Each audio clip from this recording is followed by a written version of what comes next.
Hey guys, I thought I would do some more, kind of instructional tutorial videos for you guys. And on this game, I'm going to talk about playing defense on a rush. Now, this goes for any map, really. So all the tips I'm going to apply here would work for any rush map, as long as you're playing defense. And I'm going to be doing a offense video, too, for some tips to play that as well.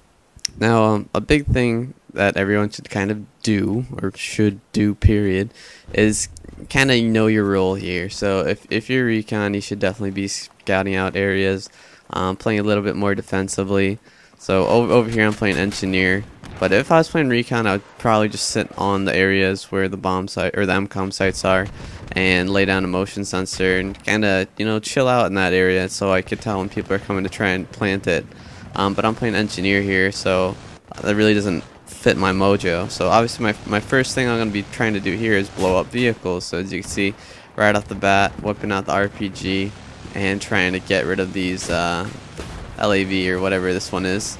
But essentially, the thing in this game that's neglected by a lot of players, including engineers themselves, is that vehicles are extremely powerful if they're not dealt with.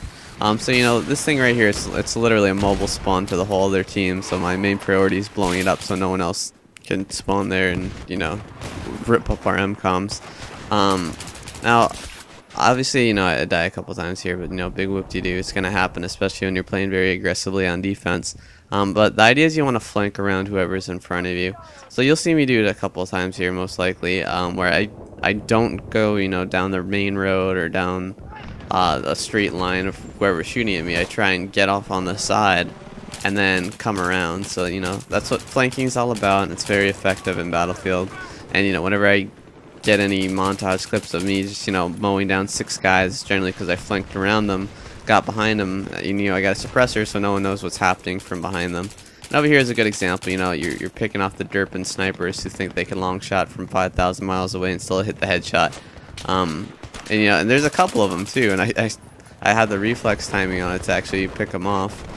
But essentially that's what you want to do. Now if you're playing assault, I highly recommend staying with wherever your group's going and just picking up the revives. Even if you're standing behind a brick and reviving your teammates, you're going to get yourself a lot of points. You're going to keep your teammates in the fight, and it's going to be good.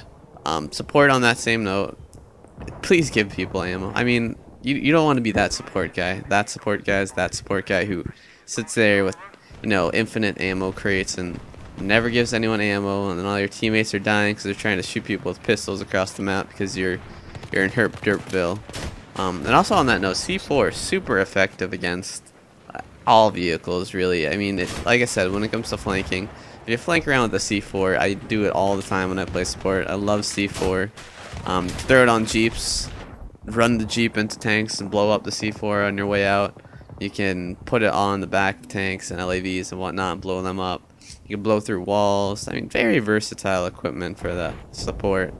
And when you're going back and you realize that you're way in no man's land, it's always a good idea to turn around and go back to defend your objective. So over here you see died, respawn, pretty close to the MCOM. I mean, not the one that's being planted right now. And I'm trying to get the kill through the smoke, which actually works out. But essentially, you just want to keep an eye on the MCOMs at all time. I mean, it's going to be difficult because you're going to have guys who are trying to sit back. You're going to have guys up in your face. But it's just a good idea to spread out your team a little bit. But as I said, assault, try and stick with your guys over there.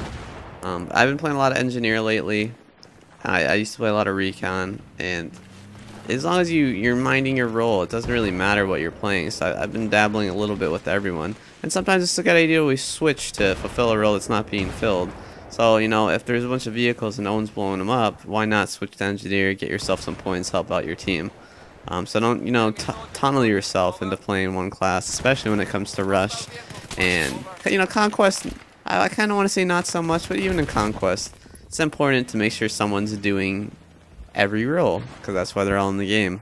And final word of advice, just don't feed the grinder. Don't run to the same guy who's killing you 100 times over. Find another way around him or deal with someone else, because unless he's standing on the MCOM, there's no reason to go chasing after the same guy 100 times, because he's probably lolling back there while he domes you. But anyway guys, short video. It's gonna be longer, but the clip got messed up again. Hopefully I'll work on that.